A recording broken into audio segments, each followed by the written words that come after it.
Hi, I'm Tom Shu, and today I'm going to teach you guys how to work with JPEGs in post. What you may or may not know is inside Photoshop lives that same develop module as in Lightroom. As a matter of fact, Lightroom borrowed that technology from Photoshop. So let me show you an example of what I mean. If we want to come in here and do those adjustments like you would in Lightroom, there's no develop module. Say we can't come in and set a white balance.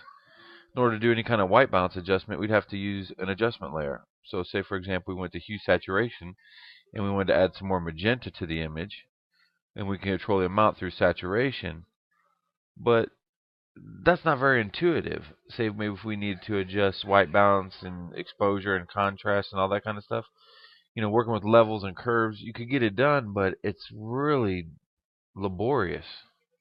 So let's get rid of this. We're going to delete this layer and let's close this file down. No, we do not want to save the changes. So if you open up this file, you can see that we have some JPEGs here. And you can work from your file system on your computer, or you can go to Bridge.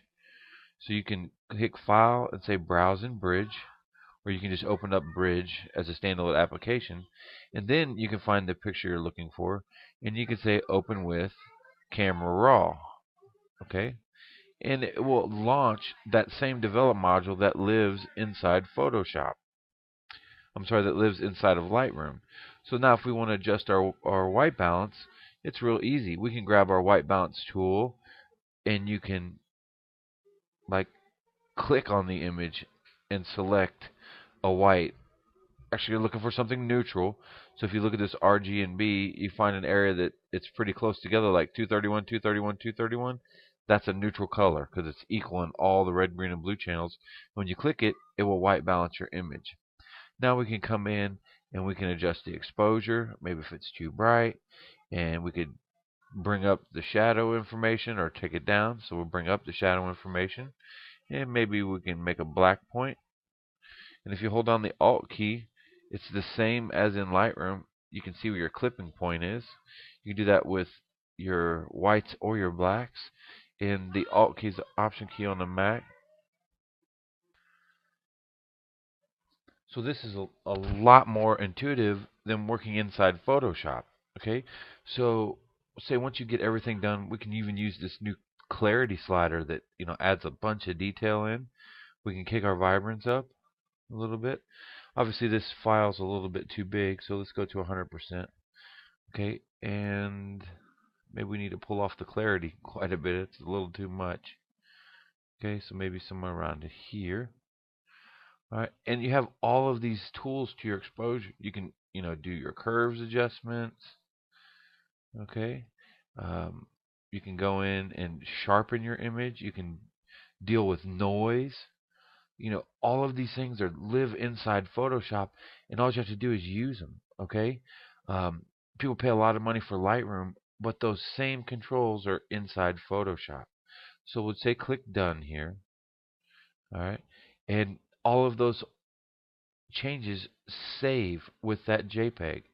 So now let's open this up with Photoshop, and you'll see that they've all been applied. So we just click Open Image this time, and it saves this information with the JPEG the same way as it does with the raw file. So now you can go in and say do your skin retouching and stuff like that. There's some other ways you can open up images inside Camera Raw. I haven't found a shortcut that we can have something in a layer and go unless we convert it to a smart object.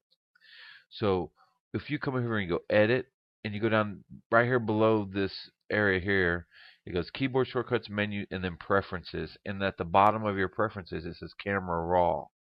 Okay, so this will let you set up how Photoshop opens up your images.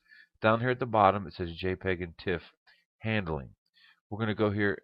Instead of opening only JPEGs that have settings, and when it says settings, that means that sidecar file, the XMP car sidecar file that's created when you adjust anything on a JPEG inside Camera Raw. It saves the file. It will open those if this is set.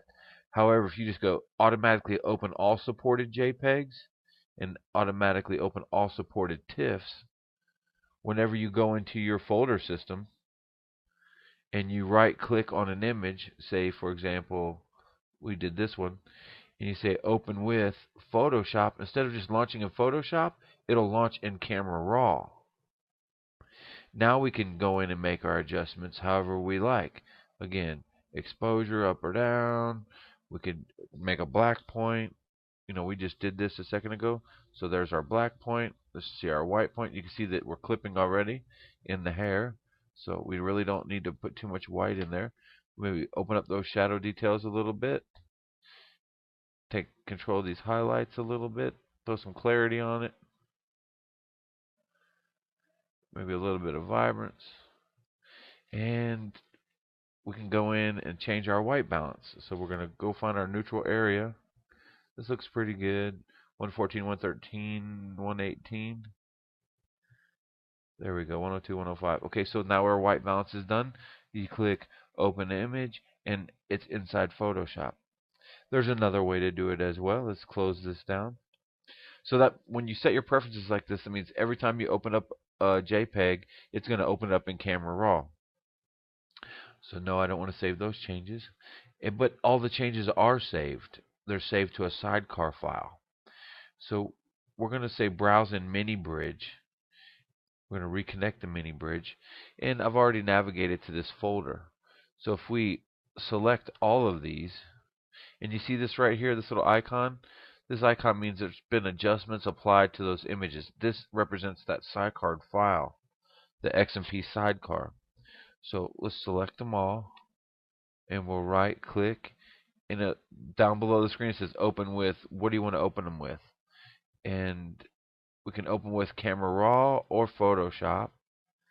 So let's say open with Photoshop, and now you see that it's opened them all in a layer. Okay, and Bridge is great. So if we want to work with something in RAW, you just double click it, and with them all selected, now we're inside RAW. So we can sync images together. Say for example, I want to fix these two's white balance. I can shift click or control click both to select both, and when I go in one and I adjust the white balance, we'll grab this tool, we'll come over here to a neutral area, and now the white balance has been changed on both, and you can see they now have this little adjustments icon. So we'll do the same thing with these. We'll adjust the black point, hold down the Alt key, and that's the Option key on the Mac, until we just see it clipping. Same with the whites. Ooh, that's a lot of clipping. We don't need to add that. I'll pull the highlights down a little bit. Obviously, this is blown out. I'm not saying all these images are good images. Just giving you a technique here. It will bump the clarity just a little bit, the vibrance, and we'll say open all the images. Now it updates all of them that are inside Photoshop. But that's a lot better way than trying to go in and do each one with adjustment layers.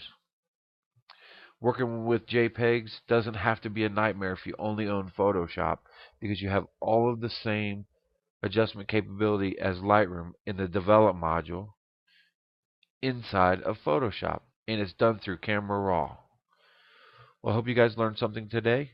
If you guys have any questions, feel free to leave them in the comments section. Until next time, we'll see you soon.